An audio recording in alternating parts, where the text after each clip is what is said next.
O you who have believed, when you rise to perform prayer, wash your faces and your forearms to the elbows.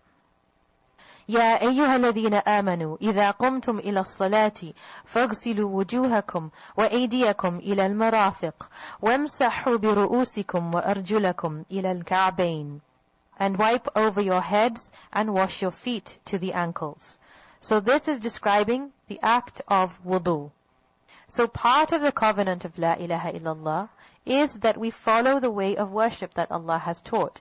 And to worship the way Allah has taught, we have to purify ourselves the way Allah has taught. Clearly Allah has mentioned how we are to make wudu. The Prophet ﷺ explained clearly how to make wudu. Here Allah clearly tells us all the body parts that should be washed with water at the time when we are about to perform our salah. And if you are in a state of janaba, then purify yourselves. وَإِن كُنْتُم مَرْضَى, and if you are ill, أو على سفر, or on a journey, أو جاء أحد منكم من الغائط, أو لامستم النساء, فلم تجدوا ماء, فتيمموا صعيدا طيبا, فامسحوا بوجوهكم وأيديكم منه. But if you are ill or on a journey, or one of you comes from the place of relieving himself, or you have contacted women and do not find water, then seek clean earth and wipe over your faces and hands with it. So this is if you do not have water or you are ill. Your illness is such that if you were to put water on yourself, your illness would increase. Or if you were to bathe, you're in a state of physical impurity and you need to bathe, but if you bathed, your illness would get worse. Then you have the option of tayammum. Tayammum is taking earth or soil, and you can purify yourself with that.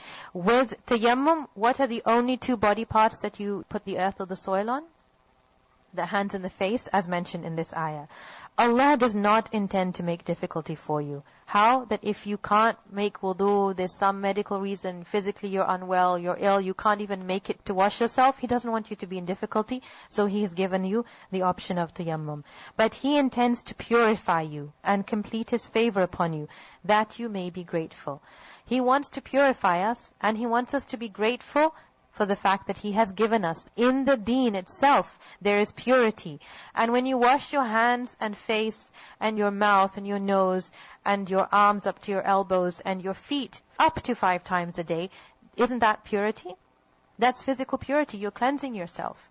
You're putting water on your face, which otherwise you probably wouldn't do. We wouldn't think to. Who has the time to go and open a tap and wash your face with water? We don't have the time.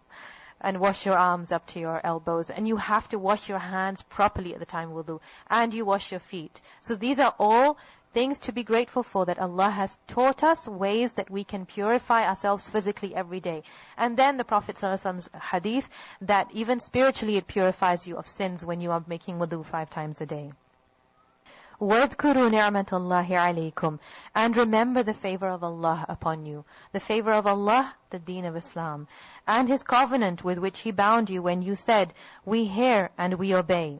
See, a covenant, we hear, La ilaha illallah, we obey the commands that will now come. And fear Allah, indeed Allah is knowing of that within the breasts. He knows for each one of His in our hearts what we feel when we hear His commands, how much we seek to obey. O you who have believed, be persistently standing firm for Allah, witnesses in justice, and do not let the hatred of a people prevent you from being just. So even if there are people you hate or you dislike, there are disagreements, there are differences, still be just when you speak. Be just, that is nearer to righteousness, and fear Allah. Indeed, Allah is acquainted with what you do. So whatever situation, you have to speak according to what is just. And similarly, whether someone wants to hear it or not, you should speak up and say what the right thing, that which is upright and just. Allah has promised those who believe and do righteous deeds that for them is forgiveness and great reward.